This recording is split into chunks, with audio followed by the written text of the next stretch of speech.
Hello सबैजनालाई। आज चाहिँ म हजुरहरूलाई एकदम सजिलो तरिकाले बन्ने ग्रेनी स्क्वायर बनाउन सिकाउँछु है। मसँग चाहिँ यो 4वटा कलर छ, त्यही भएर मैले यही युज गर्छु। हजुरहरूलाई जुन कलर मनपर्छ त्यही युज गर्नु है। सुरुमा यस्तो म्याजिक रिङ बनाएर 1 2 3 यो एउटा डबल क्रोसेट भयो। अनि यस्तो डबल क्रोसेट 6 3वटा बनाउने। 16वटा डबल क्रोसेट गरेर अनि यसको टुप्पामा यसलाई यसरी स्लिप नट गरेर जोडिदिने अनि धागालाई कट गरिदिने। अब चाहिँ अर्को कलर जोडिदिने। सुरुकोमा यस्तो गरेर यसलाई यस्तो गरेर अब हामीले चाहिँ पफ बनाउनु पर्छ। पछि सिमोले फिक्स गरे पनि हुन्छ, यस्तै दबाइदिन्छ 1 2 3 यस्तो गरेर 1 2 3 यस्तै गर्दै सबै ठाउँमा 16वटा यस्तो पफ बनाउने। 16वटा यस्तै बनाउने नि 2 3 भयो नि त। एकैचोटि तान्ने अनि यस्तो 1 गर्ने, फेरि 1 2 3 गरेर यस्तो गर्ने। हेर्ने साथीहरू यस्तो बन्छ। अनि अब चाहिँ अर्को कलर एड गर्ने। यस्तो गऱ्यो 1 2 3 यसमा चाहिँ यस्तो गरेर नसिद्धाउने, पुरै नसिद्धाउने, यसरी 1 अनि 2 अनि यसले 3 यस्तो गऱ्यो।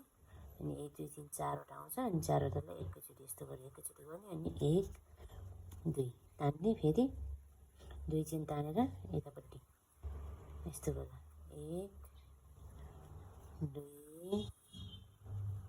3 यस्तो गरेर फेरि यस्तो गऱ्यो अनि फेरि 2 चाहिँ तान्ने 1 2।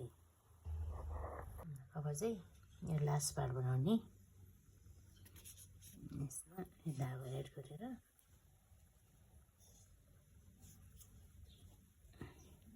1 2 3 4 4चोटि तान्ने अनि ट्रिपल क्रोसेट गर्नुपर्छ। यहाँ चाहिँ 1 2 दुईचोटि यसरी घुमाएर अनि यस्तो गरी एकचोटि अनि दुईचोटि 1 2 भयो, फेरि 1 2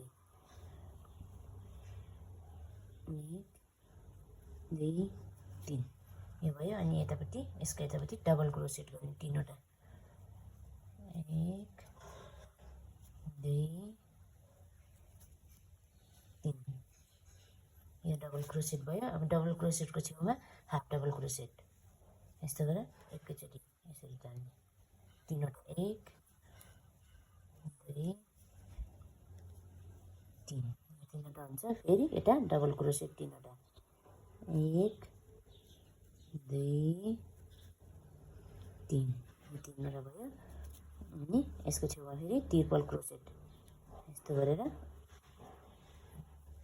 1 2 3 अनि 1 2 3 फेरि यस्तो एमा फेरि ट्रिपल क्रोसेट एमै गर्नुपर्छ है। यसले कर्नर बनाउने हो नि त। 1 2